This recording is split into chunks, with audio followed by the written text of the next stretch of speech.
the MMA Roadshow, episode number 215. My name is John Morgan, flying solo this week in Las Vegas, Nevada. That is right. I am home on a Thursday afternoon, just chilling in the home office while everybody else is around the world covering things. Cold Coffee is down in Rio de Janeiro. He's with Fernanda Prates covering UFC 237. Matt Erickson has made a little journey from where he lives just outside of the Chicago area into Rosemont, Illinois for Bellator 221. So we've got dueling events this weekend, and I am home. But no traveling for me. It works out all right, though. I to be honest with you, I'd love to be at every event, man. I'm an MMA junkie to the core. I'd be just happy being on the road every single week at every single event I can. But it worked out great. My son's birthday is Sunday, May the 12th. He's turning 7 years old, so I get to be in town for that. And on top of that, of course, May 12th. If you don't remember, at least in the United States, it's Mother's Day. So make sure you get something nice for your mom. You get a phone call ready for her, whatever. But obviously my wife is a mom, so I get to be with her. And my own mom is actually coming to town. So we're making a big family deal out of it. It works out great. So while all of those events are in the capable hands of our fellow staff members, I will be chilling at home and enjoying a little bit of family time. So it is what it is. I like I said, MMA junkie, but when you get those moments at home, you might as well enjoy it. Listen, last weekend, of course, before we get into what's going on this week, I just want to make a couple quick comments. UFC on ESPN Plus 9, another event that I hate to miss. I hate missing Cowboy Cerrone fight weeks. No hiding that. I'm a Cowboy Cerrone homer. Always been one of my favorite fighters. And man, just seeing where he's at these days is phenomenal. Big win over Al Iaquinta, and I gotta say, the fight I'm interested right now is Cowboy Cerrone versus Conor McGregor. I don't know if it's gonna happen. I know obviously there's discussions about it, but there's a lot of hurdles to get through, both in the cage and out of the cage and in contracts and all those things. There's a lot going on there, so I don't know if it happens or not, but I would like to see that. That's the fight I want to see for Cowboy, especially knowing that's the fight he wants. I mean, listen, Cowboy's saying he deserves a title shot. Tough argument. I mean, if he's willing to sit around and wait for the winner of Khabib Nurmagomedov and Dustin Poirier, I would not have a problem with that. He's, as hot as anybody in the division right now, and he's a fan favorite nearing the end of his career. It's almost a Michael Bisping look, right? A guy that's towards the tail end but has put in the career opportunity. Even if you don't feel like his current body of work is enough to call him the number one contender, I don't see how you can't look at his career and say, man, this guy, it's not like he's coming off losses and we're putting him in a title shot. I mean, this guy's hot. He's beating top contenders. And when you think about what he's done for his entire career, man, this guy deserves it. So I'd love to see Cowboy in a title opportunity. But I don't think he's going to want to sit around and wait for September to happen. And he's saying, look, the Conor McGregor fight would mean something to me. It's not the big money fight that everybody paints it out to be, but it's still a fight that I'm interested in. And for that reason alone, I'm down for that fight. Of course, the build-up will be phenomenal. I mean, the man, pairing those two guys against each other, the difference in fan bases, the difference in the way they approach pre-fight build-up, I mean, it would be an interesting spectacle, to say the least. But then getting in there, I think it would be a fun fight. And even though I think Cowboy, his ground game is continuously underrated, we know he likes to stand and bang, and that's exactly the type of fight that Conor McGregor wants coming back, right? I mean, if you're a Conor McGregor fan, I don't see why you'd want him to go against Khabib Nurmagomedov. I didn't see anything in that fight the first time around that makes me think it would go different the second time. And I don't think you want somebody that's going to be wrestling heavy. So, I mean, it does seem like the right fight to come back. I can't think of a better stylistic opponent for Conor McGregor to come back to that would have public interest as well. So to me, it's the perfect fight for everybody involved. And it makes so much sense. I think you got to see it happen. Of course, again, a lot of things happening outside of the cage that will factor into whether that comes together or not. But just a fan of me, I'd love to see that fight come together. Now, the only wild card in there, Tony Ferguson. Glad to hear that he is cleared, that the personal issues that have been plaguing him have been put to the side and that he's ready to come back. And I don't know where you slot him next. I mean, I don't know, a Justin Gaethje fight would be awesome. But I mean, anybody fighting Justin Gaethje is a phenomenal fight, right? I mean, I feel bad for Tony Ferguson because Tony Ferguson deserves a title fight, And I mean, Tony Ferguson versus Cowboy Cerrone wouldn't necessarily be a bad fight. It's not like a fight I wouldn't want to show up for. Of course, it would be phenomenal, but man, I almost feel like it's a disservice to both those guys. I hate for either one of them to have to knock off the other. I feel like it'd be great for both of them to have their opportunity, and I don't know. I don't know what the right answer is there, And again, I'm assuming that Khabib and Poirier will both be healthy and they'll get this thing done. I don't know. That's the wild card because Tony Ferguson has also done everything that has ever been asked of him. I feel bad about the journey that he's had in the UFC, so he's got to fit in there somewhere. But yeah, Cowboy Cerrone, man, guy just keeps getting better and better, man, and it's fun to watch. I love the thing that he's always said in his career. He's like, I just want to be the guy that when I fight, people say I gotta find a way to watch it. Whether it's on UFC Fight Pass or ESPN Plus or Fuel TV or FX or Fox or pay-per-view or whatever, I gotta find a way to go watch that fight. Yeah, he's done that for me. That's for damn sure. A lot of interesting performances on that UFC on ESPN Plus 9 card, but of course there's a ton going on this week as well, so we don't spend too much time. Hopefully we'll get back to doing the and a half episodes in the very near future. This past weekend was once again unfortunately impossible with the schedule, just the way things were. Basically, bottom line is I got done working at like midnight and I had to be back on at 5 a.m. to work. I've worked the last couple Sundays, so it's just made it kind of impossible. But I'm trying to speak to the powers that be at MMA Junkie and try to get the little and a half episodes on the work schedule, so it's actually part of my actual work flow instead of just having to get all of my other work done first and then do that. So hopefully that'll be something we can work to in the very near future.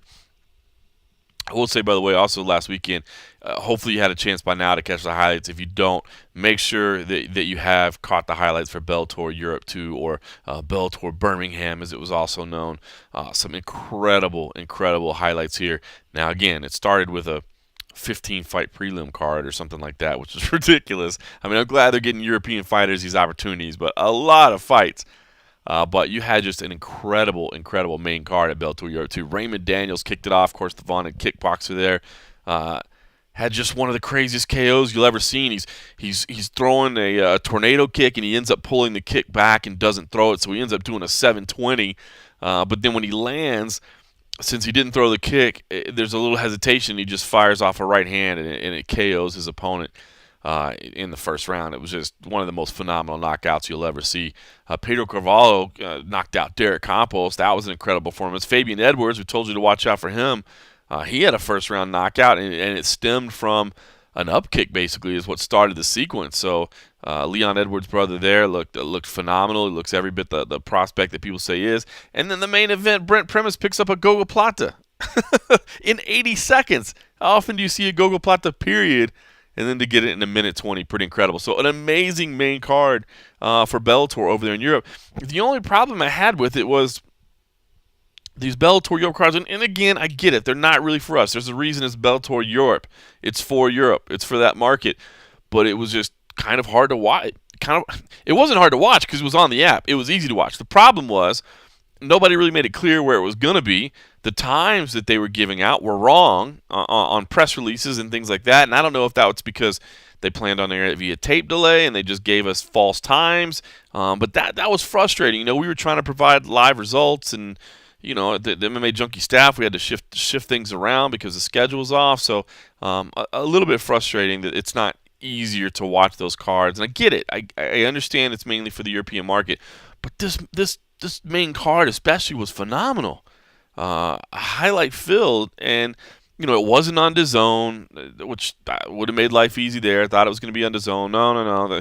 It wasn't on the normal feed that they give us. They normally have like a little, we run the prelim feed every week, if you've ever noticed on MMA Junkie. It wasn't run through that, but nobody really made that clear. It was only in the app. So it was just kind of a frustrating experience, and I get it, man. It's still a new thing for them, and they're trying to work it out, and they're a small, shoestring staff, man. They keep expenses tight over there at Bellator so that they can funnel as much money as they can towards talent as they try to compete with the UFC. But it was just a little bit frustrating. I don't mean to harp on it too much, but I just wanted to make those cards easier to watch. I know not everybody's going to, but man, when you have results like this, maybe it'll encourage them to make things a little bit easier to watch. I did want to briefly mention the wrestling event on Monday as well. Beat the Streets, of course, capped off by Jordan Burroughs with a drubbing of Ben Askren, if you will.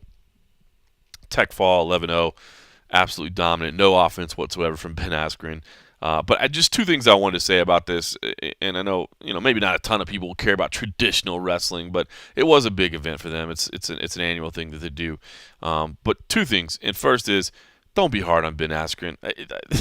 I know Ben Askren talks a lot of trash, so it is super easy to just pile on him. You saw Kamaru Usman come out now. If you're a fellow welterweight, pile on. Okay, you're in the UFC. You might have to fight the guy in a cage. He's probably taking shots at you. If he's called you Marty from Nebraska, okay, I'm not judging Kamaru Usman for piling on. Pile on. But for everybody else, don't pile on. It's not needed, to be honest with you. Ben knew what he was doing. I think, to be honest with you, this was pretty cool of him. I think he knew that it was pretty much an impossible mission that he was getting in there to try and accomplish, and yet still he volunteered to do it. I'll be honest, I don't know. I'm sure there's probably some money and appearance fees. So when I say volunteered, I imagine he worked out something. But I know it is a fundraiser, so I can't imagine he asked for much. But he did this, and he knew that he was in a world of trouble. I mean, to not have wrestled for as long as he has, and then to come in against one of America's all-time greats, multiple-time world champion, Olympic gold medalist, he knew what was up. He knew what the score was. And he was willing to do it anyway to try to bring some attention to this and try to make it for the better of the wrestling community. So for that, I say Ben Askren, kudos, and I hope other people, unless you're a UFC welterweight, won't be too hard on Ben Askren. And the other thing I want to say, Jordan Burroughs is absolutely amazing. Absolutely amazing. Truly just one of the greatest athletes I've ever seen. I had one chance to watch him up close, and that was back in 2015. They had the World Championships, the Wrestling World Championships here in Las Vegas. And so USA Today asked me if I would go cover it just because I was here in Las Vegas. They didn't have anybody out here, and obviously they didn't, it's not a huge money maker, so they didn't want to send anybody out here, so they asked if I'd go cover it. And, I won't say I know, a ton about who's involved in wrestling and that sort of thing. I don't follow the wrestling community like somebody else might, but certainly love the sport, a huge part of mixed martial arts. And even though I didn't know, the majority of the names, it was an honor for me to go watch the sport. And Jordan Burroughs was there and did claim gold and was just absolutely phenomenal to watch. So the guy is the real deal. So further reason why there's no shame to Ben Askren, because Jordan Burroughs is legit. All right, let's talk about this weekend coming up. It's closing in quickly. It has been hectic today. As content has been pouring in from Brazil, pouring in from Chicago, continues to pour in as I sit down to record this. All kinds of content at MMA Junkie if you want to go over there and check out analysis and previews and everything of both cards. I want to start with Bellator 221 because I think there's a real argument that this card is better than Bellator or than UFC 237. Now, when I say that, I mean only at the top of the bill, okay? I mean, anytime you look at a Bellator and a UFC card together, the UFC is always going to be better as a whole. There's just no question about it. I mean, Bellator's business model, they fill the prelims with local ticket sellers. And not that there's not some talents there. I mean, Michael Chandler was a local ticket seller at one point. There's other names that have kind of come through the Bellator system that started down low. They were just, a little one-off down on the bottom. Hell, Strikeforce used to find people like that too. So I'm not taking any shot at the people that are down at the bottom, but when you go through the card and you're saying, okay, here's 0-1 Jason Bellew versus 0-0 Dave Latoria. If I Mark, and it's funny, it's randomly, that's the third fight from the bottom. Okay, that's the third prelim of the night. Now, if I go over to UFC 237, the third fight of the night is Warley Alves versus Sergio Moraes. Okay, I mean, there's a big difference there. Now, I'm not saying that every prelim is riveting at UFC 237 or any UFC card, but just saying when you go through it as a whole, I think the UFC is always going to be a higher quality product top to bottom. But when you look at the featured fights, you look at the main and you look at the co-main. I mean, Rose Namajunas versus Jessica Andrade, phenomenal fight. Jared Cannonier versus Anderson Silva, kind of a weird fight, right? I mean, a fight that I don't know anybody's clamoring for. I mean, I'm happy that Anderson Silva gets to fight down in Brazil in front of his home audience again. Uh, Jared Cannonier, I like Jared Cannonier, man. He's an interesting dude, but this fight, the fight itself doesn't do much for me, to be honest. It didn't seem like they were on any collision course. I don't understand really what the point of it is. I don't understand what the stakes of it are. So, the co-main's a little head scratcher to me. Now you go over to Bellator, Michael Chandler versus Patricio Freire. The Pitbull brothers, of course, not big fans of Michael Chandler. There's real heat for this. On top of that, it's champ versus champ. Patricio moving up a division to try to take Michael Chandler's belt has basically said, I don't even care to defend it. I just want to move up, beat Michael Chandler's ass, and then I'll hang his belt on my mantelpiece, and somebody else can fight. So a good main event. Now, Namajunas versus Andrade, that's a phenomenal fight as well. I mean, stylistically, it's incredible. Not heat. It doesn't have any heat, but I mean, look, this isn't all about heat. We're just talking about quality of matchups. I mean, I think those are even. But then when you go down to the co-main, you say Douglas Lima versus Michael Venom Page. I mean, that to me blows away Anderson Silva versus Jared Cannonier. No disrespect to Anderson Silva, who still is one of the greatest athletes, greatest MMA athletes of all times. Not disrespecting him, just saying the matchup itself. Michael Venom Page, the much hyped prospect for so long. Now he's getting into it. Welterweight Grand Prix semifinal matchup. Quarterfinal, yeah, not great. That fight was definitely disappointing, but now Douglas Lima, we're talking about a real test here. MVP, is he for real? There is no more hiding. Now is when we find out. And you go down a little further, Pat Curran versus A.J. McKee. Very, very, very similar situation here, right? A.J. McKee, a guy, again, that I've been incredibly high on, man. I am on board the A.J. McKee bandwagon and have been from, 2-0. I think this guy's the real deal. He gets to prove it now, too. Pat Curran, okay? These are two, I love it. Yes, Bellator, just like, Strikeforce maybe did before, they get accused sometimes of slow playing these prospects along. That's a Scott Coker special right there. Kind of feed these guys, build them up. And I don't think there's necessarily anything wrong with it. But I know MMA fans are more accustomed to a quick test, best fighting the best at all times, instead of the boxing matchup of kind of building people up. Okay, but now we're getting it with both Michael Venom Page and A.J. McKee. So I love these top three fights. Now that's where you get interesting. See, it is bizarre, right? If Aldo Volkanovski was the co-main, and we're comparing apples to apples, I mean, we're looking main, co-main. I think Aldo versus Alexander Volkanovski should have been the co-main event. To me, it's just, I get it. Maybe it's just it's the respect of Anderson over Aldo, whatever the case may be. I don't know. I guess that makes sense, but they're both former champions, and again, the Aldo Volkanovski matchup, potentially a number one contender fight. So I don't know why that wasn't the co-main. I really feel like it should have been the co-main. And now, if we're just looking main and co-main, now maybe the edge, the needle goes back over to the UFC. I don't know. It's at least more even at that point. And again, once we kind of go down the list a little bit, I mean, Jake Hager versus T.J. Jones, no disrespect there, but I think we all got our first look at T.J. Jones earlier today, and I don't think anybody is impressed with the eye test. That doesn't mean that he can't come in and surprise us all on Saturday night. But I don't know. These key feature matchups, it's at least interesting. And then here's where it really gets interesting. UFC 237, you got to pay the pay-per-view price. You got to pay the $60. It's not on ESPN Plus. It's not on ESPN. Yes, the prelims are, but not the main card. You got to pay $60. And for Bellator 221, you don't. So I don't know, man. To me, I mean, I think you can make the argument either way, but this is a card where if we're talking about main card only, and especially if we're factoring in price, that you might say, man, I'm leaning towards Bellator this weekend. I think it's the better card, or at least the card that interests me more, or at least the card that I'm going to be watching live because, I don't want to shell out my $60. So I find that intriguing. I do. Because I don't know that that's normally the case in a lot of the situations, but here I think it's a very, very valid argument. So All right, let's speaking of McKee, there was a press conference today, and A.J. McKee had quite a bit to say, as you would expect, as he always does. Patricio Freire, not afraid to step in as well. You'll hear a little bit of his voice as well. But Matt Erickson was there recording everything at the press conference today, and I thought I'd include a little bit of that, especially just focused around A.J. McKee. Chandler and Pitbull, I know you've heard plenty from those guys, man. The hype has been out there.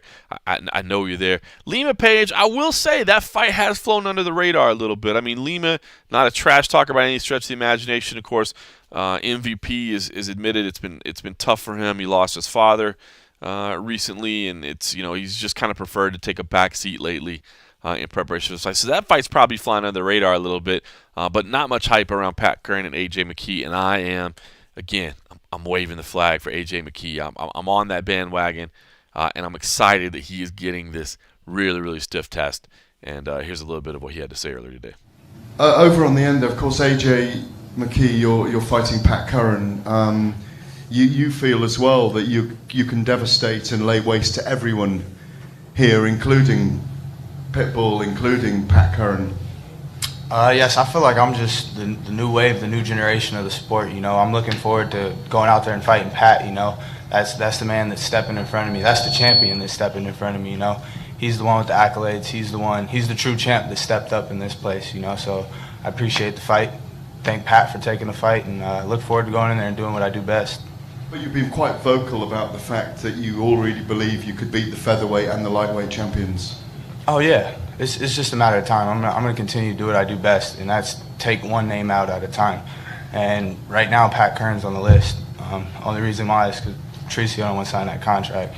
You got somebody 13-0 in my division knocking people out left and right. That's who I'm fighting. I've been calling his name since my first fight. So right now, Pat Curran's the man with the job. AJ, you're 24? Am I on point with that? Yes, sir. 24 years old, youngest guy on stage. So I have to ask, when did you first know about Pat Curran? Do you remember the first fight you ever saw of Pat's and how old you were? I've been watching Pat for years, man. Honestly, I've been watching a lot of these guys up here for years. So it's just an honor just to be up here and be able to compete with these guys at this level and set the bar. That's what I'm always trying to do. I'm always trying to outdo everyone. So just stay prayed up and continue to do my best and put in the work. Everyone goes through trials and tribulations, but at the end of the day, it's how you come out of things. You had another young gun in your training camp body shop, Aaron Pico. I recently read an article that Aaron Pico was leaving to go to Jackson Wink. Can you tell me, have you trained with him at all in this training camp of yours? No, I have not. It is what it is, still my boy. We've always been friends since we were a kid, but at the end of the day, it's business. You got things you got to do. I'm going to continue to do what I got to do. You had a little back and forth with Pitbull on the call, and that was pretty fun. You called him a weenie, and he actually responded with picking Pat Curran to beat you. What do you think about Pitbull's assessment of this fight, and where does all this emotion come between you two? I told you, he wants Pat to do a job that he can't do, and that's why I said Pat's the true champ taking a real fight. So I thank Pat for that opportunity. Is Pat Curran the toughest guy you've ever fought? Hands down. And Pitbull, last questions for you, my friend. You've competed against Pat Curran. You guys have had wars back and forth, very, very competitive fights. Can you speak on what your experience has been like against Pat Curran as a martial artist and how you see this actual matchup between McKee and Curran? Curran was one of the best guys that I fought, and I believe he gonna kill this motherfucker. You fought nobody, man. You fought nobody. Now you're gonna fight a really good guy. You will see. You just don't want to fight me. AJ, if you are able to get past Pat Curran, a former champion as well, you had a fight scheduled with Emmanuel Sanchez. Of course, you guys had a little back and forth on Twitter and had that beef. Would you like to fight Emmanuel Sanchez? I want my belt. I sign contracts and I show up to fight. If you pull out, that's not on me. That's on you. I fought with broken hands before. I signed that contract. I show up to fight. That's my job. So regardless what it is, hey, show up. Okay, bring it over here. First match of the tournament. I'll take you whenever, bro. Come here. It don't matter. Come here now. Bring me my belt. What do you want? Yeah. Anywhere. Let's keep this thing going. Guys, listen, that's the reason why we're having our 16-man featherweight tournament later this year. So that's another time and another place.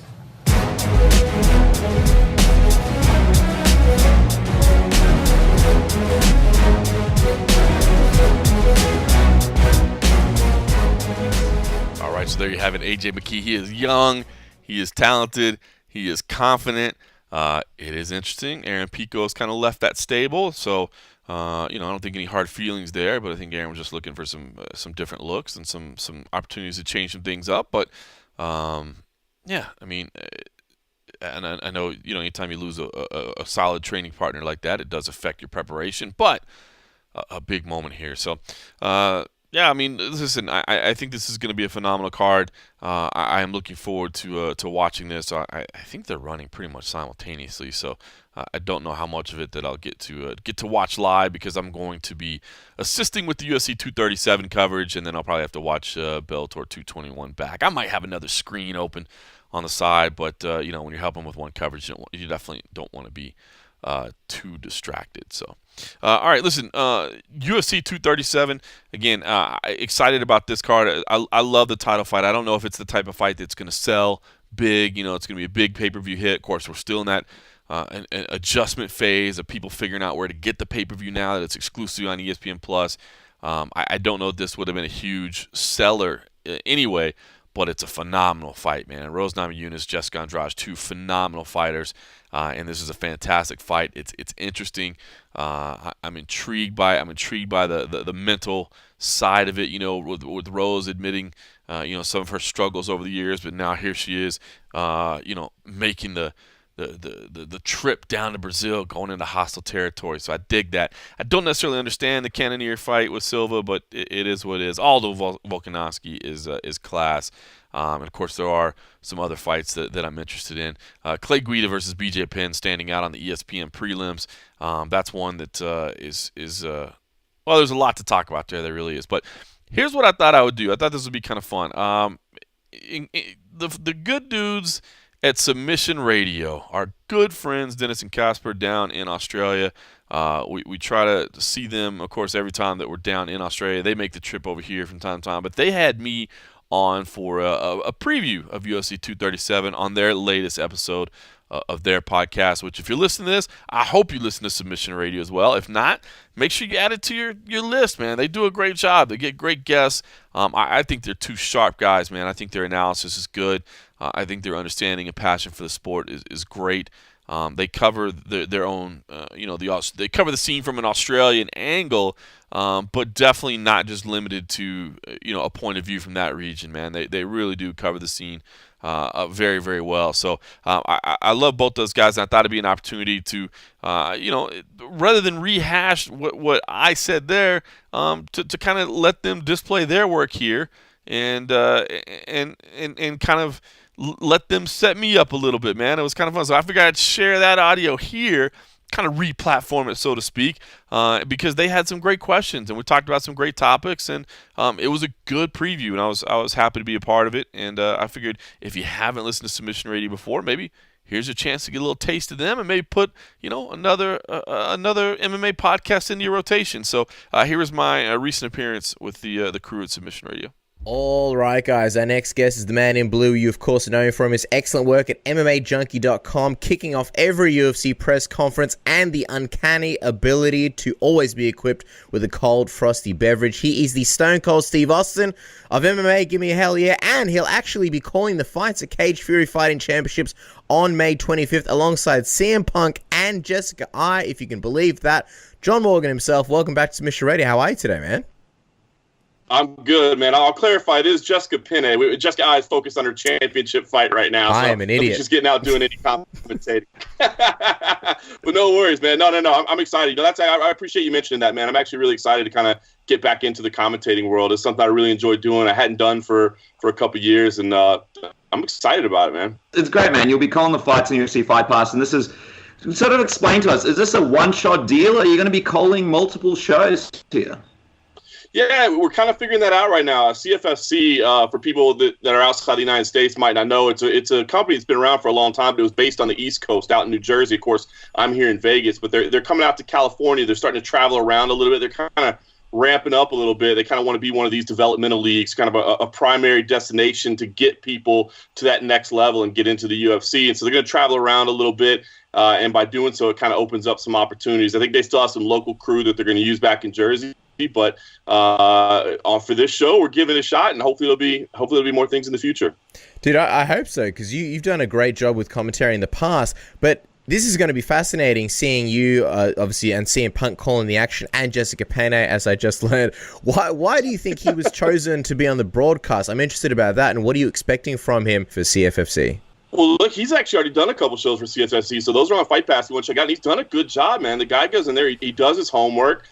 He knows the sport. I mean, I know people take shots at him for his fighting ability, but I didn't know anything about CM Punk before he joined the UFC, and I've never seen a wrestling match of his. I don't know anything about him from that aspect of his world, but I can tell you that every time I've ever been around him, the guy is buttoned up, man. He's a professional.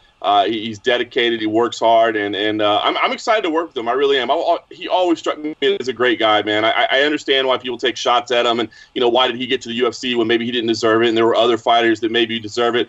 But I always thought his attitude was great about it. He just said, "Listen, I'm not saying I'm going to be the greatest ever, but I love the sport, and this is a dream of mine. And the fact that I have some popularity and some star power means that UFC President Dana White, they're giving me the opportunity to do this. And if somebody tells you you can fight in the UFC and fulfill your dream, who would turn that down?" So I'm excited. I'm excited to get together and work with them. Yeah, I think he hit the nail on the head there. I mean, obviously, maybe he's not a pound-for-pound fighter, but this is a guy that could be doing 1,000,000,001 things, especially if you want to make a lot of money. And here he is. You can see his passion for MMA. He's putting in the work and really doing it as a passion project. So it's great to see you guys doing it all together. And I wonder if he'll be grabbing a beer with the great John Morgan after the thing. We'll have to find that out later. But look, let's look at UFC 237. And let's start off with Anderson Silva versus Jared Cannonier. We were all there, and we all laughed in Melbourne when Israel Adesanya suggested this matchup for Silva. But wow, now here we are, and he's probably laughing at us. Ultimately, do you think the UFC made the right fight here? Is it safe to assume the UFC are sort of using Silva to build rising contenders, or do they believe that this could be a fight that Silva could win in Brazil? Well, I'll be honest. I mean, Israel Adesanya is the man that you got to pick his head to find all that out. He has his finger on the matchmaking pulse, man. That was a great story, man. Adesanya suggested this fight, and we all kind of cracked up and said it's not going to happen, and then it happened. So bizarre. Listen, to me, it was a little bit out of left field, and that's why I think I laughed at it. And no disrespect to Jared Cannonier or Anderson Silva for that matter, but yeah, it's that question right there. What is the UFC trying to accomplish with Anderson Silva, especially fighting in Brazil? I mean, Jared Cannonier, a guy that came to the UFC as a heavyweight, man, and then he makes it down to light heavyweight, and I remember him saying, I can do middleweight, and we all just thought, man, are you serious? And then he came out. He just looked like an absolute monster at 185 pounds, man. He is a scary dude. So, I don't think this is any kind of a gimme fight or a setup for Anderson Silva, even though he's fighting in Brazil.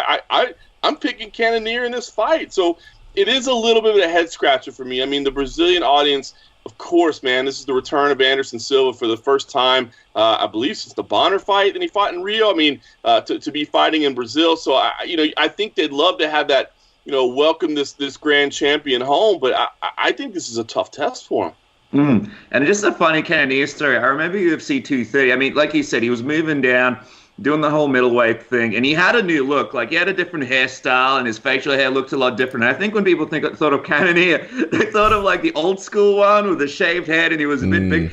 Man, I mean, and I'm honest when I say this, like 90% of the media didn't even know that was Cannonier until it hit media day, and he sat down and I mean, you look at the guy on Instagram, like, this is not like a superstar kind of guy. Like, he's new to Instagram. He doesn't post too much. He's just like a nice, normal guy. What do you think Fight Week will be like for a guy like Cannonier, who kind of keeps to himself, media didn't even know he was on this card until he stepped into media day at UFC 230, and now he's fighting a legend like Anderson Silva. What do you think that does to him? I think, he's a guy that's not going to get overwhelmed by the moment. I mean, obviously he's got the military background. He was, working in the FAA. I mean, he's been working in kind of high-pressure situations, and I don't think that the enormity of the moment's going to get to him. The other thing that I really like as well is John Crouch in his corner, man. John Crouch has seen everything and just has such a great understanding of everything that's in there. And I was actually watching the countdown this morning and watched them, and I thought, man, that's dead on. They talked about preparing for the way Anderson fights, understanding that, look, he's going to try to make you seem silly. He's going to try to make you miss and feel dumb, and then he's going to capitalize on that, and you have to be so patient. I almost think about like Derek Brunson the other day with Les Theodore. I mean, yes, it wasn't the greatest fight of all time, but he fought the fight that he had to fight to deal with a very awkward opponent. And not that Anderson and Elias are doing the same things, but there are fighters that do things different than most people. And I think Jared Cannonier is going to be prepared for that. And that's why, to me, I think this moment is, a tough one for Anderson. It's not just the athlete that's on the other side of the cage, which is a physical specimen. As you said, man, just looks completely different at 185 pounds. But I think he's going to be mentally ready for the challenge as well. So, listen, Anderson is capable of doing amazing things even at his advanced age. But this is a tough one. I was watching the David Branch fight last night, actually, in preparation for this, and I still feel like Cannonier he's athletically an absolute monster, but he's kind of a little bit raw. So I do feel like Anderson Silva has the opportunity to sort of take advantage. He has the skills. It's just whether he has the physical tools still to sort of, get the job done. What do you think it says about Anderson Silva if he does lose to Jared Cannonier? I mean, we had Aaron Bronstetter on the show just before, and he did say that this is easily Anderson's lowest profile opponent in a very, very long time. But it just doesn't seem like Anderson Silva is going to be retiring anytime soon. I would agree with that assessment. I'd agree with your assessment as well, too. I mean, that's the thing, such veteran savvy, you know what I mean? And the mental strength that Anderson has and the traps that he can set and the intelligence that he has the ability to do this. It's just, as you said, as if the physical tools are still there. But yeah, I mean, I think a loss here would be devastating. I just don't think that a loss here means the end of his career, especially fighting in Brazil. I mean, this guy is on a different level. I mean, I think people around the world understand what a star Anderson Silva was. I mean, that's why it is so special when Anderson, travels to Australia or travels somewhere else, to fight, because people are like, wow, that's Anderson Silva. And I think you can still get those. I mean, there's still emerging territories that you could put them on a card and say, look, man, that's Anderson Silva right there. And in Brazil, it's unbelievable. I mean, him and Nogueira, and of course Vitor as well, to a little bit lesser extent, but Anderson and Nogueira especially, they're on a totally different plane. So, do I think that this could be the end of meaningful fights? Yeah, I mean, it could be. I don't think that Anderson is going to be in championship contention, especially, man, the top of that division is nasty right now. But yeah, it is. I don't think it's, we're looking at, hey, this could be his last fight. But it is going to have a big impact on how meaningful those fights are moving forward.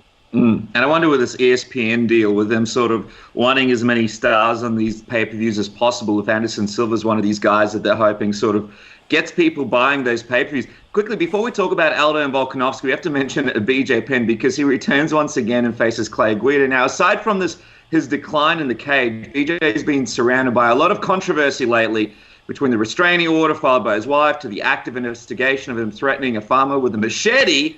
Why do you think the UFC even allowed this fight to go ahead? Do you think they should have, or they might have thought about pulling Penn from this one?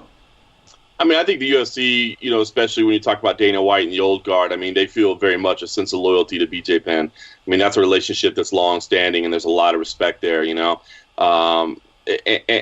is it the right decision? I don't know. I mean, I kind of wish I was going to be in Rio just to have that opportunity to ask him and look him face to face and ask him, like, why are you doing this? I mean, I get it, man. It is hard to walk away from that spotlight, man. The feeling, the feeling of an arena as a journalist on fight night is fun. You know what I mean? But to be the center of all that and to think about that adrenaline and what it brings to you and the glory of that and testing yourself. And, there's been, if you read between the lines of some of those police reports and stuff, there's a lot of talk about, and it's not anything that people haven't heard before, but that BJ needs that focus in his life to stay sober and to stay on the straight and narrow, to have the truth of a fight coming. That's what it takes for him to stay focused and to stay clean. And so, I think there's a sense of loyalty with the UFC. Do I think it's necessarily the best idea? I don't know, man. I was, you get around BJ and it's crazy. I remember the Yair Rodriguez fight. I mean, they announced that and it's just like, oh my God, what are we doing here? And then you get around BJ and you're like, this guy's feeling it this week, man. He's here. Contagious. He's back, He's just so infectious, man. it gets you believing it, So, we'll see. I hope he has a good performance. This is not an easy fight for him. I know it's another veteran. Fortunately, it's not a 23-year-old kid or anything like that. But this is a tough fight, and I hope BJ's doing it for the right reasons. And Clay Guida has been fighting pretty decently lately. Who are you picking in this fight? I know, like with Clay Guida, kind of like with Ryan Hall, kind of like with some of the other options, like. He's not the most devastating fighter, like with Yair Rodriguez and Frankie Edgar. Like, those were just tough to watch. But Guida's still fighting at a decent level. Do you think BJ can get it done, or do you think this is going to be another tough one to watch? Yeah, I'm picking Guida in this, and it was funny you mentioned that because, like you said, Ryan Hall. I don't love the idea of BJ still fighting, but I understand that he's a man that can do what he wants to do, and he's paid his dues in the sport and deserves that respect. I like the Ryan Hall matchup because you knew there wasn't really a chance to come out and just clock him. Mm-hmm. And I don't think Clay Guida is going to come out and one punch stop him either. But he could get on top of him and he could grind him out and he could keep a pace. Maybe he doesn't take it to the ground. Maybe he stays on the feet and peppers and moves. It could be tough to watch. I think we'd all love to see and not cheer against Clay Guida because he's a great guy, man. Clay Guida's been around forever and he deserves respect. But I think we just all love to see something good from BJ Penn. But I have to lean towards Clay Guida. I just love how this fight is like hidden away on a card in Brazil in 2019, and this would have been the main event like 10 years ago, even longer ago. So the crazy times. All the carpenters in Brazil will make their way out for that one. I will say this though, it is an interesting thing about we're kind of feeling this whole TV deal out in the U.S. now, but the way this is going to air in the U.S. is that the first fights will be on ESPN Plus. Guida and BJ Penn will kick off the ESPN portion. So that's the one that's on, basic cable. Everybody has ESPN. Pretty much everybody has ESPN. I mean, who doesn't have cable? But, it's interesting to think. I mean, that section, I don't know what these pay-per-view sales are right now. Nobody does. I mean, so that section could get quite a few eyeballs on it. I think you're right. I think a lot more people probably see that fight than the pay-per-view. I mean, who are we kidding? It's a decent pay-per-view, but it's not amazing by any means. Let's talk about this Aldo Volkanovski fight. Aldo's had success. He's won some fights beating such tough guys as Stevens. But look, it looks like there's a bit of a changing of the guard. Volkanovski's on a 15-fight win streak. A lot of those fights that he's won in the UFC hasn't even been 100%. Here we're hearing that Aldo is having health problems going into this fight. Do you think he's got the skills to give Aldo problems, especially in a 3-round fight? I really do. I've been super high on Volkanovski since he came to the UFC. He has impressed me not only with his fighting abilities, but just the whole package about him, his mental attitude, the way his jovial nature in interviews. I mean, I just love everything about Alexander Volkanovski, and I think he wins this fight. I really do. I think that Aldo, if you look at the last 2 fights, which is what everybody's keen on, he's had some great results. But he's shown some deficiencies there as well. It hasn't like he's just been completely dominant either. And I do feel like Volkanovski is kind of that new generation. Now, Aldo's takedown defense has always been impeccable. And Aldo in Brazil, it's like on another level, man. I'm telling you, the feelings of Jose Aldo walking to the cage in Rio, it is something special, man. He is a man of the people there. He is so beloved, and yes, I know that's just an intangible. We're talking about crowd noise, but man, when you talk about getting that little shot of adrenaline, that little something extra that you're going to need, Aldo's going to have that readily available in this fight. And I think Aldo is still competing at a high level. It's not like I don't look at Aldo and say, oh man, if only you could have seen the old Aldo, that guy could fight. You know what I mean? Like, no, Aldo's still competing at a high level. I just do believe that Volkanovski is ready for this test. I do believe he is kind of that next generation, and could be wrong here, but I do believe this is his big coming out party. If people aren't riding the Volkanovski bandwagon already, I think this is the moment they do it. I think there's definitely some people on that train, on that bandwagon by now, and I feel like Aldo, it's almost like going Super Saiyan for him when he fights in Rio. I feel like it's almost an unfair advantage. But I was going to say, if you had to break it down, what do you think Volkanovski's path to victory is here? Because I was looking at this matchup, you mentioned the takedown defense of Aldo, and Volkanovski does arguably some of his best work on the ground. If he can't get it down there to the ground, do you think he has a shot at sort of, beating Aldo on the feet? Because we saw, obviously, he looked incredible against Chad Mendes, a guy that, Aldo had some problems with and had some back and forths in the second fight. I think he can have success. I mean, I think the whole key is that he's always got to be moving forward. I mean, yes, the takedown defense, I think he'll get a takedown or two. I think the other big key is that this is a 15-minute fight, not a 25-minute fight. So I think he's got to be relentless with his pace, and I think he's got to be moving forward at all times. If you miss a takedown, you got to reshoot, and if he stops that one, you got to reshoot, and you got to press it against the fence, and you got to be adjusting, and you got to be moving. And I think Volkanovski is capable of doing that for 15 minutes. No question. I think he can do it for 25, but knowing it's only for 15, I think that makes it. I don't want to say easier, but you don't have that concern of, oh my gosh, I need to pace myself a little bit here in this first round. And so that's what I think he's got to do. I don't think if he sets up at kickboxing range and tries to duke it out there that he'll be successful there. I think that plays into exactly what Aldo wants. I think he has to understand, listen, his defense is fantastic. Don't get frustrated. Keep being relentless, moving forward. Keep reshooting. Keep making it dirty. Make it into an ugly type fight like that. And if he does that, I think he'll win. And we mentioned the whole injury just before. I mean, how much of an X factor do you think Aldo's knee is here? Like, it's hard to tell with fighters. They'll say something's not right, then everything's fine. Then after the fight, you find out, that they only have one finger that works. So going into this one, I mean, Volkanovski needs to get a takedown, and Aldo may have a busted knee. Do you think this could be the X factor that gets him the win? It definitely could be, man. You never know. Like you said, with any fighter, I feel like the Aldo camp's like notoriously kind of private about things like that as well. So. And the Volkanovski camp, he's never. Yeah. I think he only fought once in the UFC healthy. That's true. It's true. You never know. I mean, I try not to put too much stock into that because, as you said, everybody's banged up, man. I've seen guys at gyms on crutches a week out of a fight, and the next thing you know, I'm like, why is he not pulling out of that fight? What is happening here? So nobody's ever 100%. I mean, Aldo can surprise here again. I think this is a very competitive fight. I just believe that, as Volkanovski says, man, I believe this is his time. All respect in the world to Aldo, one of the greatest featherweights of all time, one of the greatest fighters of all time. Doing it in Brazil is going to be an even greater challenge, but I just believe this is Volkanovski's moment to kind of step up to that next tier. Man, if Volkanovski can get it done, if he can extend the streak, become a title contender, you got to think this would get him the next title shot. The things it would do for, the recent, I guess, success of Australasia, obviously Robert Whittaker, Israel Adesanya, shit, we're claiming him, and he trains with Israel Adesanya these days. It would be absolutely massive for Aussie MMA, but with Jose Aldo, he's been speaking a lot about going to boxing and sort of moving on from the UFC. He wants to fight out his contract by the end of the year.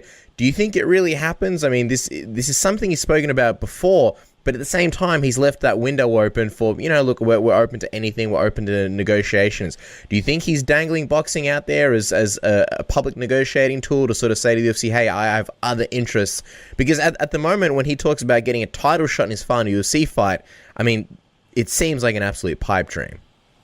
Yeah, it's weird. He kind of goes back and forth on it, right? Like, one, I just want to fight out my contract, but then I also want to be champion. And, it's funny because, if you walk away as champion, I mean, if you did, let's say you retire and you wanted to go box, I'm sure the UFC would let you do that even if you were still under contract. But if you're a title holder, would they let you walk away from the title and go box? I don't think so. So it's kind of weird when you're balancing that out. You'd think if he really wanted to be free and clear, he'd want to stay away from the title and not have anything to do with that, because then it complicates the contractual issue. But that said, I do believe Jose in this situation, man. I wouldn't say that he doesn't. I don't think he loves this. I mean, obviously he's done it for a long time, and it's his competitive nature is there. It's provided for him and his family. But I think I don't think he feels like some of these people that I got to be in the game.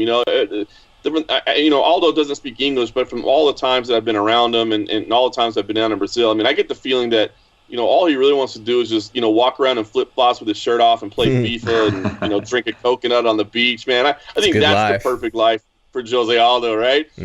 So, yeah, I think he is. I think he'd like to box is almost just a challenge and is almost something to stay fresh, you know what I mean, to kind of make it new again. So I don't think it's just a contractual discussion point, man. I think he really is ready to be done. But I just do caution. I do feel like he's a ways away from the featherweight title, but it does make me wonder, like, why in the hell would you want to win the featherweight title if you're trying to get away from the UFC? Very interesting. But before we let you go, John, the main event, of course, has Jessica Andrade challenging Rose for the strawweight belt. Before we even talk about the matchup, what do you think about the UFC making this fight in Brazil and giving the challenger the hometown advantage? It's kind of rare that we see the champion going into enemy territory for a title defense, but even more so into Brazil, where there's been a billion controversies. It's so far away. It's like, if you go fight a Canadian in Canada, it's one deal. When you're flying to Brazil to fight a Brazilian, and you're going up against that crowd, the judges, and everything in between, I mean, that's quite a big sort of difference. It's a massive difference. And let's add one more caveat on top of that. It's Rose who's been dealing with kind of like mental issues and things of that nature. And I'm not trying to question her. I mean, I understand what she went through was devastating, and not just in this, the bus incident, but her whole life. I mean, she's admitted she's kind of fragile, I guess. But I mean, she's openly talked about it. You know what I mean? So like, for that champion of all champions to be the one that has to do this, like, yeah, I was shocked. I was really, really shocked at the assignment, to be honest with you. But I think that just goes to show you how much, self-belief Rose does have at this point, and the people around her have at this point as well, that they believe that they can go down to Brazil, face all those things, as you said. I mean, once you get in the cage, I mean, you'll hear most fighters will tell you, I don't care how loud the crowd is. I can't hear the crowd anyway. All I can hear is my corner. And I believe that's true. But I can tell you, it is so loud down there. The crowd is just incredible. I mean, Aldo Mendez, too. I remember, there was a shot after the end of the first round that a lot of people said, oh, well, that changed the entire course of the fight.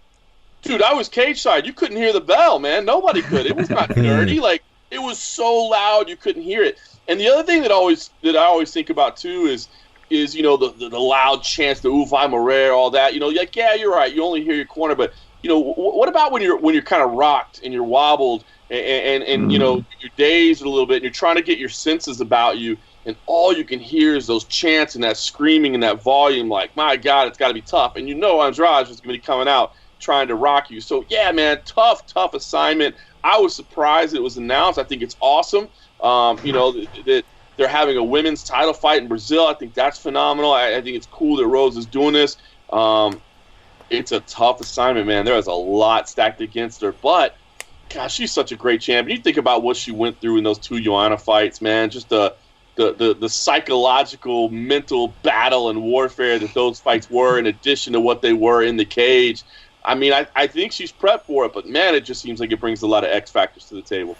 I think stylistically it's a fascinating matchup, because if you look at Rose's last two losses, it was against Carla Esparza, which feels like a million years ago, but she got out grappled. And you got to think Andrade is at this point a better grappler than Carla Esparza. And then you look at the Karolina Kowalkiewicz loss, where she got outstruck, whereas Andrade destroyed Karolina.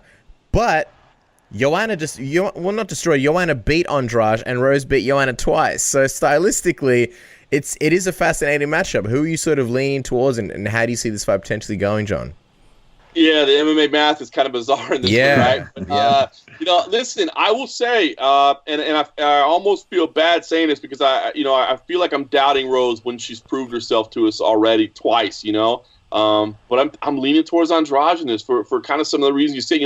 I think this might be a bad stylistic matchup for Rose. I mean, the one thing that does, I think if this gets done, it gets done on the ground for Rose, to be honest. I do not think Rose is going to outstrike Andrade. I might be wrong in thinking that. She is very technically precise, but man, the power, the aggression of Andrade, I think that's a dangerous thing to play around with. I mean, Joanna can touch you up a couple times, and you can say, dang it, I got caught there. Now I got to move. No, Andrade, you do not want to get touched up a couple times. You make some mistakes, the fight's over. So I don't think she's going to want this to be a completely stand-up battle. And, of course, Andrade has those incredible takedowns, incredible power on the ground as well. But I think Rose is really, really slick on the ground. And I think Jessica's going to have to be cautious of that. I think she's going to be very aware of positioning, make sure she doesn't get caught in scrambles. To me, that's where I think Rose's best opportunities are going to be in transitional battles, in moving. I don't see her necessarily Rose taking the fight down and dominating from top position. I don't see her outstriking over the course of 5 rounds. I think she's going to have to catch something in the transition. That's where I feel her best opportunity is. But I think it's a phenomenal fight. I think it's a close fight, but I'm leaning slightly towards Jessica Andrade in this one. Wow. Well, let's just look at what's happening next. I mean, you got Tatiana Suarez facing off against Nina Ansaroff, UFC 238. Then there's also Michelle Waterson, who's You'd think a blockbuster superstar, and if UFC's trying to sort of push the division, she's a great sort of option to put up for a title shot because she's got so much of a following, and you don't want it to lose and then miss out on that opportunity. So if Andrade is able to beat Rose, do you see one of them getting the next title shot? Or do you think the UFC takes the opportunity to put Joanna in a title rematch against Andrade? No, I don't think that fight's deserved right now. I mean, if anything, you'd see if Rose, depending on how the fight went down. I think, look, you're right about Waterson. I mean, she gets clicks. She's a star. There's no question about it. But to me, you got to go with Tatiana. If Tatiana's victorious over Nina, I mean, what more can she do? I think she has future champ written all over her. I think that'd have to be the play. I mean, Waterson is always going to be involved in big matchups. She's definitely a superstar. But I think Tatiana's the real deal. I think she will hold UFC gold at some point.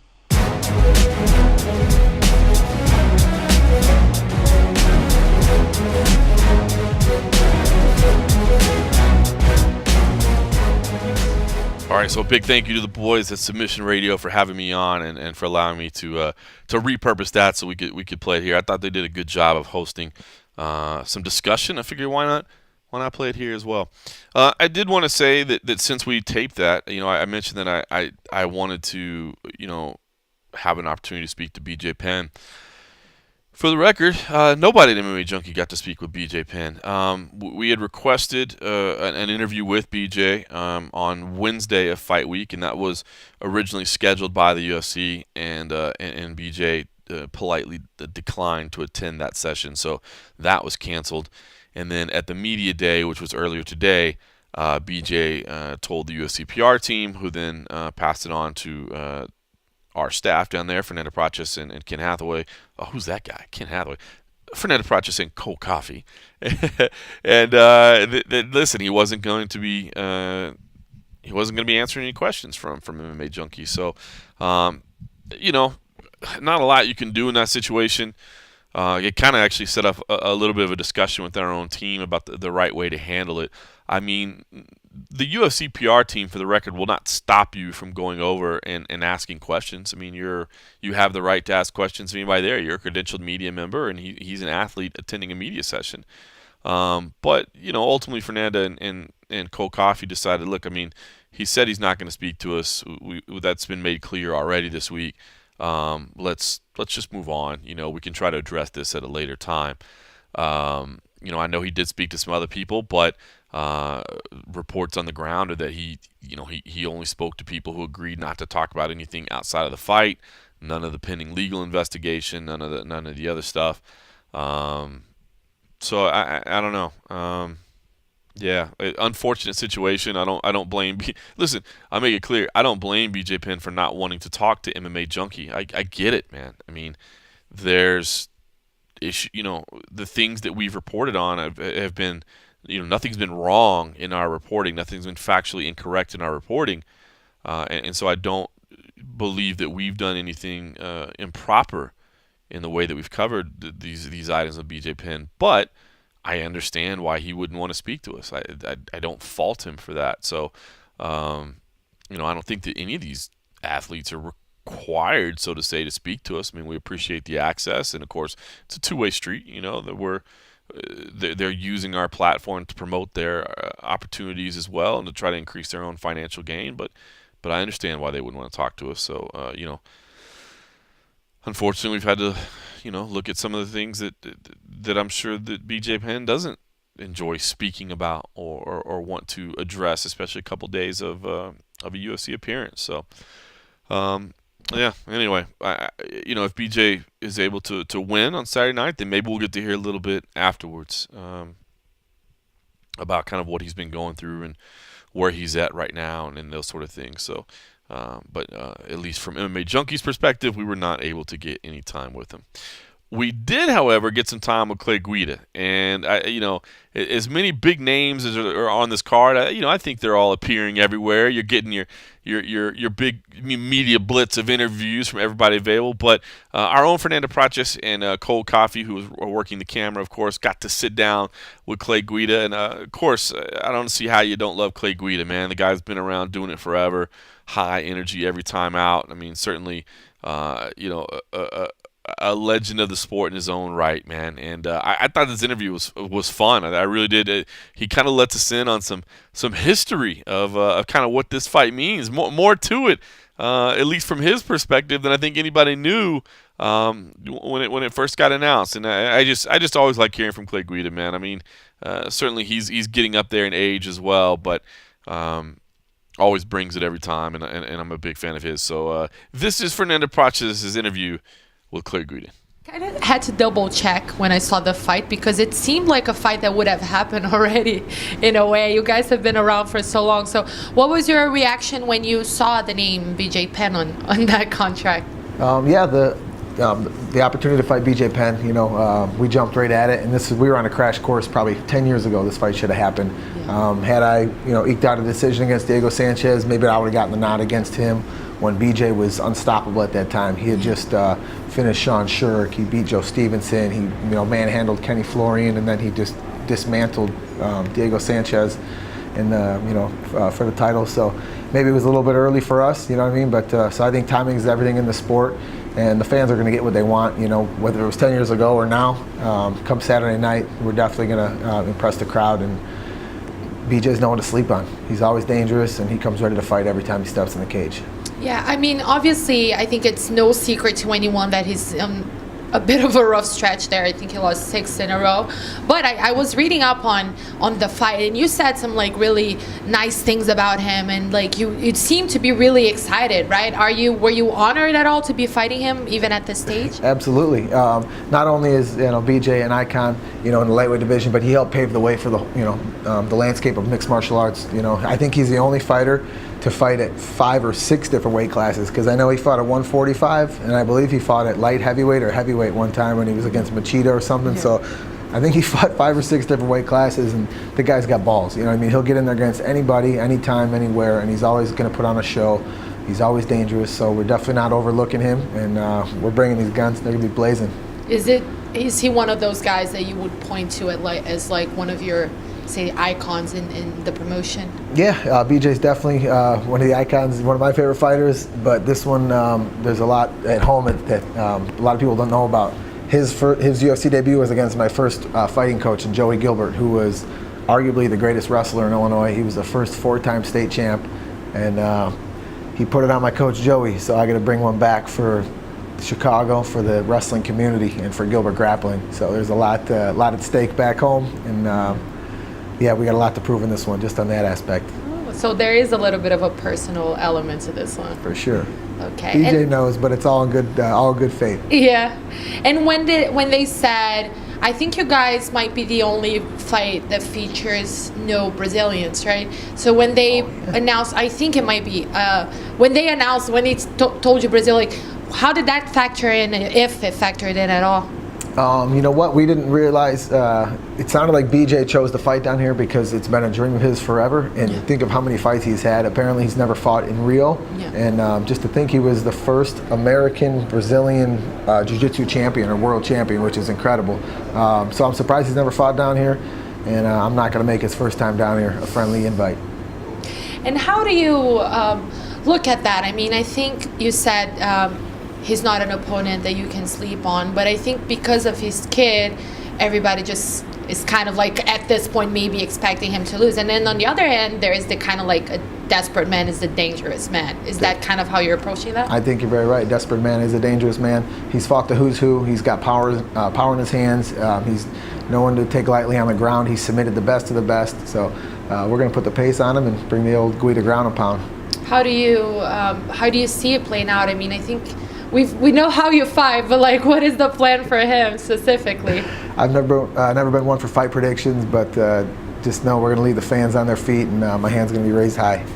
I mean, obviously with BJ, outside the cage, there's been some things going on and some things that came to light, some disturbing allegations, and it ends up becoming part of the story of the fight. For you as an opponent, do you even pay attention to that at all, or is it something that you never even? No, I push it to the side. It has nothing to do with me or my training camp, and I hope he's able to push that aside and just focus solely on the fight and what's important, because that's all that matters right now in his camp, and I hope the best. We're praying for him and his family and all the best to them, and pray for his health and a good fight. You've been at Team Alpha Male for a while, right? Yeah, That I think, we still I think did we're the going full about camp. 4 years now. Yeah, and you still did the full camp 2015. there. Yep, absolutely. It's the best camp, best gym in the world. Alpha midgets, I call them. A lot of people don't appreciate it, but they're toughest little dudes on the planet. And looking at your career, though, I mean, you're coming off a loss to Charles, but you were on a streak before that, and it's an interesting one when you think about BJ, because obviously he's not at his best, but he's a name. How do you assess your future? Do you think of what a win here will do for you, or is it at this point of your career something that you're not even that concerned about, maybe? Yeah, you know what? Charles Oliveira, I give him all the, all the credit. He caught me, no doubt. He was better than me that night. I embarrassed myself in front of my family, in front of my friends, in front of my city, Chicago, and I'm looking to make good on that down here in Brazil, and get back to Chi-Town and put on another show for them sometime down the road. And he's been on a tear. Charles Oliveira's been submitting everybody since then, so it makes me not feel as bad about it. But as far as me and my training goes, I'm having more fun in this sport now than I ever have, and I'm improving on the smaller things. My coaching staff, at Team Alpha Male, and Joey Rodriguez and Chris Holdsworth and Uriah Faber, Danny Castillo, they've all put the pieces together and have helped me make huge gains to get to the skill level that I need to be in to continue to have success in the sport.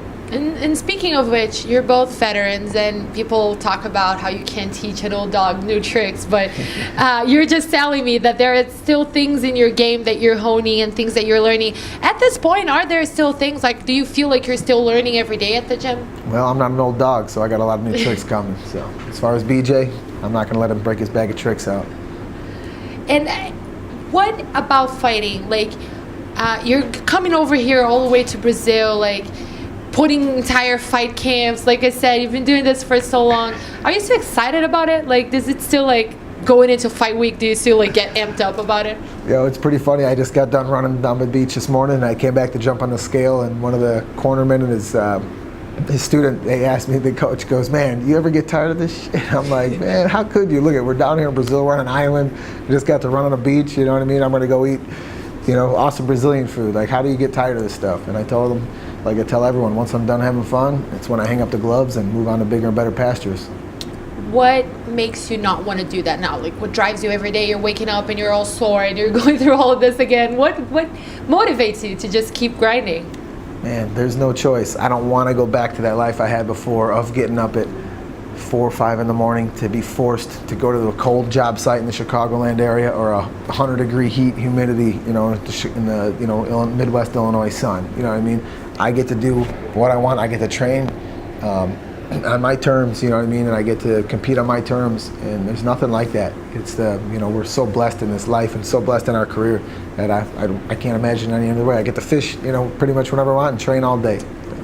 You said it, I'm not an old dog, and you're not, but I think you're reaching that fighter age where everybody just starts asking you about, not retiring, but are you thinking ahead? Are you already planning that out? And I'm going to be one of those people to ask you. Okay. How do you see just the next few years? Do you make that plan for yourself, or are you just really taking it one fight at a time? How does the future in fighting look for you at this point? I still think this sport is so premature that it's hard to put an age limit on retirement. If you look at the Randy Couture's, the Dan Hendersons, the Chuck Liddells of the sport, you know what I mean? Look at GSP. There's scientists that have done studies that people always think your prime is in your mid to late 20s, but I've heard that prime for a male is in their mid 30s to maybe late 30s. So if you look at some of these guys, and if you look at the landscape of the champions in the UFC, I believe the average, I think most of the champs are all in their 30s. I think only 1 or 2 is in their 20s right now. So like I said, I'm improving every day, and I can't even spell retirement right now. And speaking of champions, I think whenever I ask a fighter who's just coming out, what is your goal? Everybody's just very quick to answer the title or the belt. That idea is just very clear in their heads. And when you talk to a fighter who has been around for so long and who has kind of felt that the sport goes a little bit beyond that, maybe you get a different answer. So for you, do you still have that idea, I need to get to the title, or are you at this point just not as concerned maybe about that? That's a very good question. I haven't tasted gold. I haven't touched gold since I was the inaugural lightweight Strikeforce champion back in 2006.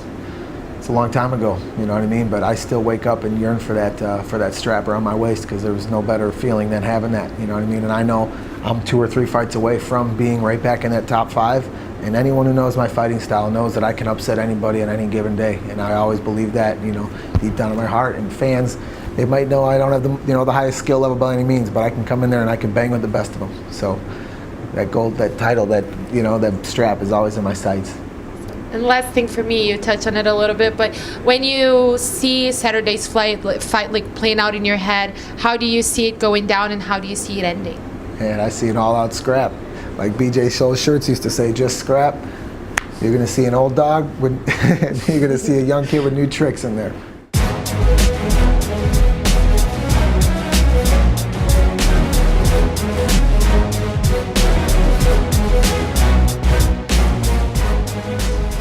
All right, so the Carpenter sharing a little insight on what's going on.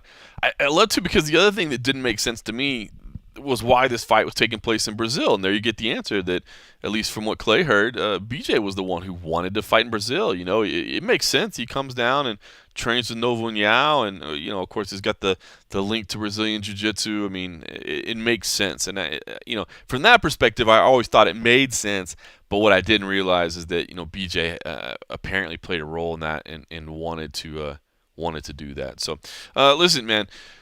UFC 237, we mentioned the names, man. I am picking Andrade over Rose. I am. As I laid out there in the preview earlier, I'm picking Andrade over Rose, but I think this is a toss-up fight.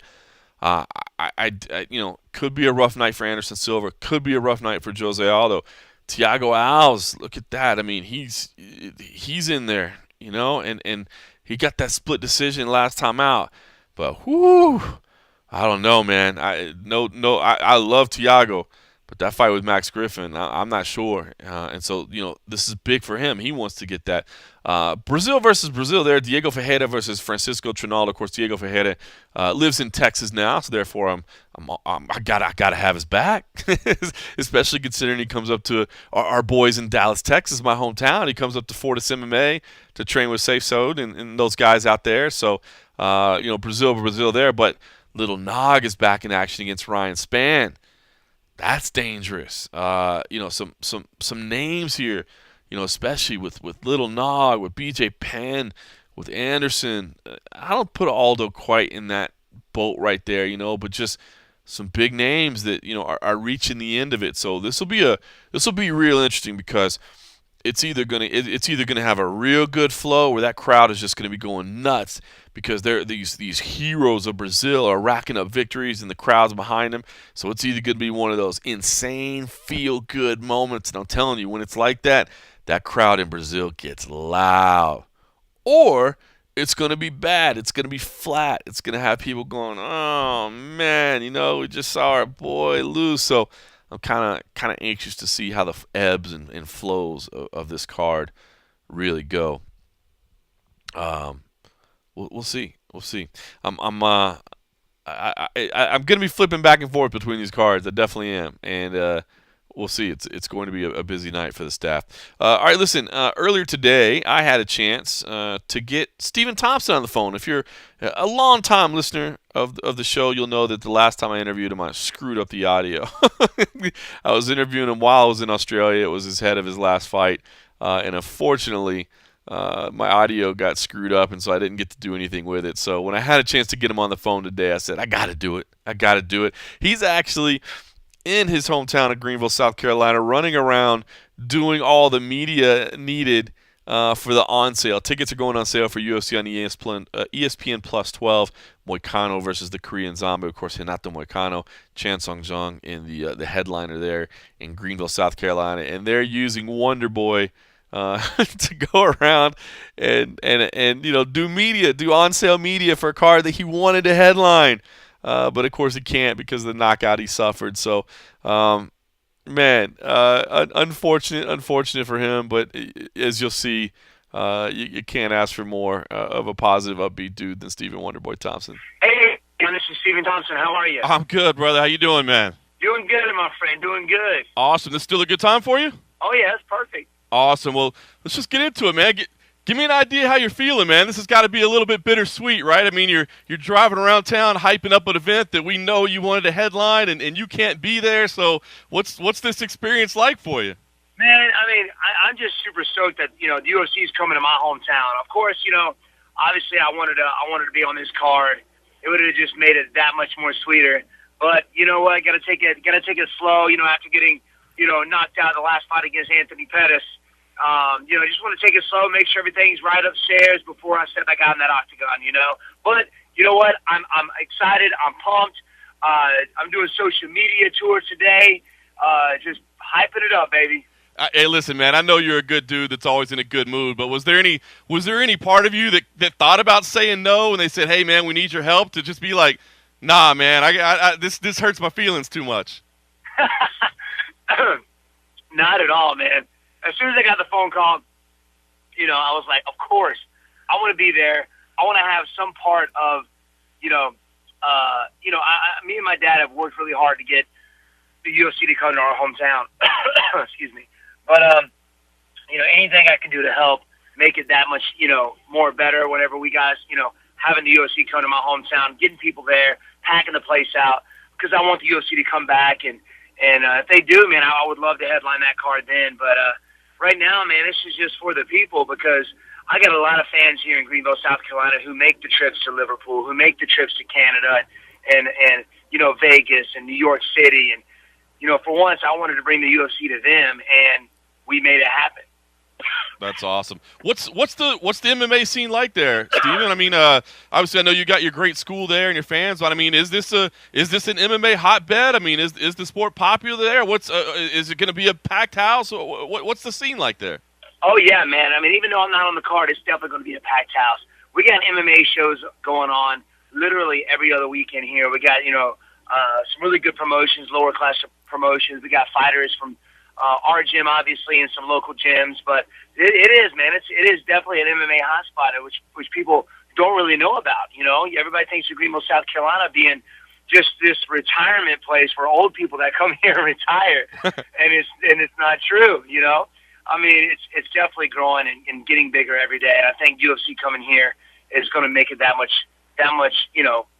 more popular. Yeah, no doubt about it. Well, give us the update on you, man. You had that awesome social media post after your loss where you were still in a great mood. I just wonder if you've had a chance to go analyze that fight yet and what you thought. I mean, you looked damn good in the fight, man, and then things changed on a dime. What do you take out of a fight like that?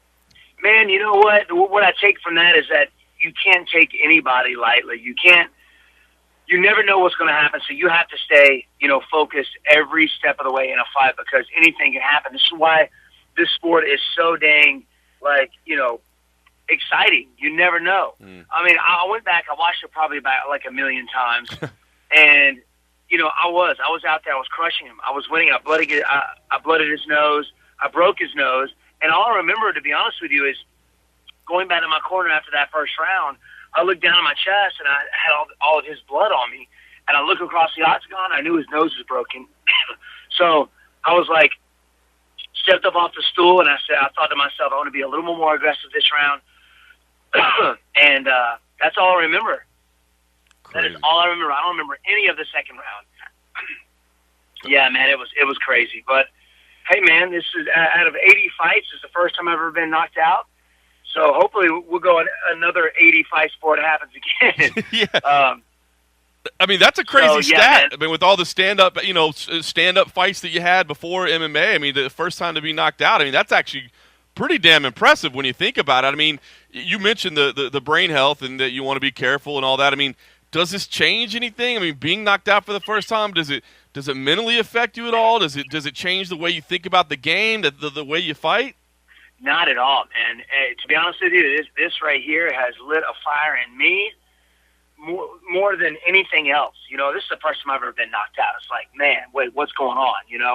I'm literally the week after the fight, I was back in doing some studying, doing nothing really too extensive, but doing some back work, working some drills.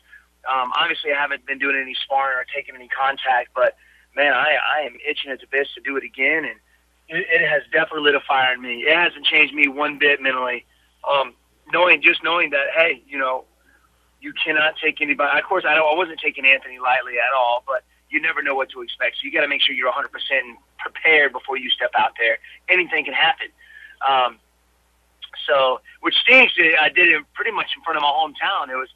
There was that Nashville card was like sold out by everybody from Greenville. There was so many people from Greenville there in my hometown. Of course, it had to happen in front of them, but it is what it is, man. And I've always been a positive guy. Of course, my dad, when I was in the hospital, he's the one. It was his idea to put me on Facebook Live and chat, because everybody wanted to know how I was. There was a lot of people there, a lot of our students there, and they were wondering, how I was doing. So, and just let everybody know I was doing great, man. I was fine. I wasn't gonna let this slow me down. No doubt. It was a great message, man. I know it was well received. So, I mean, I guess what are the plans? I mean, you're itching to get back, but you don't want to do it too soon. I mean, do we see you before the end of this year? Is it, late summer? Do you wait till fall, winter? What's the early indication in your idea right now if everything plays out perfect? Yeah, man. If everything plays out perfect, you'll definitely see me this year. Hopefully September, October. Hopefully they'll go back to Madison Square Garden. Would love to be on that show as well. Love fighting in front of my New York fans. So you will definitely see me this year. Hopefully sooner than later to make this happen. So yeah, that's the plan. Awesome, man. Well, one last thing for me. Let's get do you have any early leans on this main event in South Carolina? Moicano, the Korean Zombie. I mean, I know it's not your division, but these are exciting fighters, man. You got any early idea of what we're going to see? Man, all I know is it's going to be a war, man. Moicano is a very, very, very good striker. He's very well-rounded, but you can't take Korean Zombie lightly. I mean, you saw his last fight. He did I think he was knocked out by that reverse elbow, right? Right. But that was such a freak thing that would put anybody down. Yep. So Korean Zombie's, he's looking for some redemption, so I'm going for my man Korean Zombie. I dig it. All right, man. Well, hey, listen, I know you're busy out there getting the UFC on board, so I appreciate you taking some time, man. Anytime, brother. You have a good one. All right, you too, bro.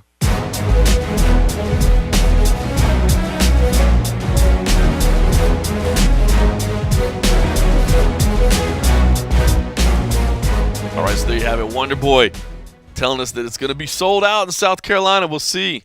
Usually when the UFC goes to a new market, they do pretty well. Not the biggest card by any stretch. It's, they don't have any superstars on it, but that's a very, very fun matchup with Moicano and Chan Sung Jung. And of course, anytime the UFC comes to a market for the first time, there's novelty, right? I mean, you've been waiting. If you're an MMA fan, you've been waiting, and you don't know when it's going to come back. If it comes to your market every year, now you start picking and choosing a little bit. But when it's coming to your town for the first time ever, usually they're able to sell tickets pretty well. So, yeah, we'll see how it goes. We'll see with Wonderboy's help if they can get sold out. So, all right, listen, getting underway here shortly is PFL. Of course, unfortunately, with the timing of when they do their cards, don't always get to say a whole lot about PFL because it's basically starting as we're recording or going on as we're recording. But that does get back underway. So that's on ESPN Plus and ESPN2. So more MMA on ESPN. I like that. I like that. The more MMA that we can get on these channels, the better. So pay attention to PFL. I will say I really enjoyed last season a lot more than I thought I would. Just seeing the standings, it did more to me than I thought it would. So Kayla Harrison is the main event tonight. Larissa Pacheco. Of course, by the time you hear this fight will be over, which is why I'm not going to spend too much on it. But I am intrigued by the fact that Kayla Harrison is getting a late notice replacement in Larissa Pacheco, much more experienced than the girl Kayla was supposed to be fighting. I do think Kayla should win this fight still, but being so early in her career, it is interesting to see how she deals with this. A more experienced foe, late notice replacement. I don't think it matters, especially when you consider her judo background. I mean, think about it. You go to a judo tournament, and it's kind of like a wrestling tournament, right? You have no idea who you're going to be competing against. You got to be ready for everybody. So for that reason, I don't think it's going to bother her as much as it might other people. I think she's used to just, okay, who's next? Yeah, all right, let's go. So I don't think it's going to bother her that much, but cage fighting is different than judo tournament, so we'll see. All right, well, listen, also, I have got to step out tonight. I will be debuting on the mic tonight for Final Fight Championship at the Fight Dome here at the Rio in Las Vegas. Kind of been working on this in the background, and the debut is tonight. Myself, Frank Mir will be on the call, so I've got to head over there and get started. 5-fight card tonight. Right now, it's delayed to CBS Sports Network. is how it works. They're kind of working through all the details on that right now, but they're basically taping this. It's a mixed rules event, which is cool. It's an event that does MMA, boxing, and kickboxing all on the same card. Tonight it'll be mostly MMA, a couple local guys, a syndicate fighter, it's Extreme Couture fighter, and then kickboxing will be the main event. But yeah, Final Fight Championship. Keep an eye on them. They're doing big things. I mean, they're hiring a guy like me, so you know they're doing big things. But no, I like what they're doing. I really do.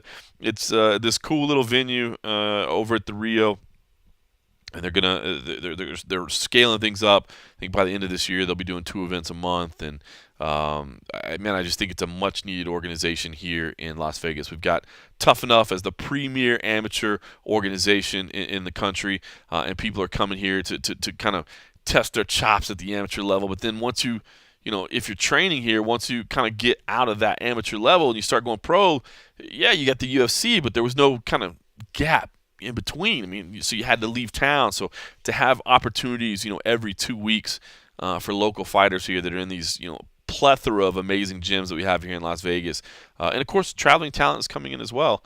I think it's a phenomenal opportunity. So I'm loving the fact that they're having me in, and I think there's gonna be kind of a rotating crew of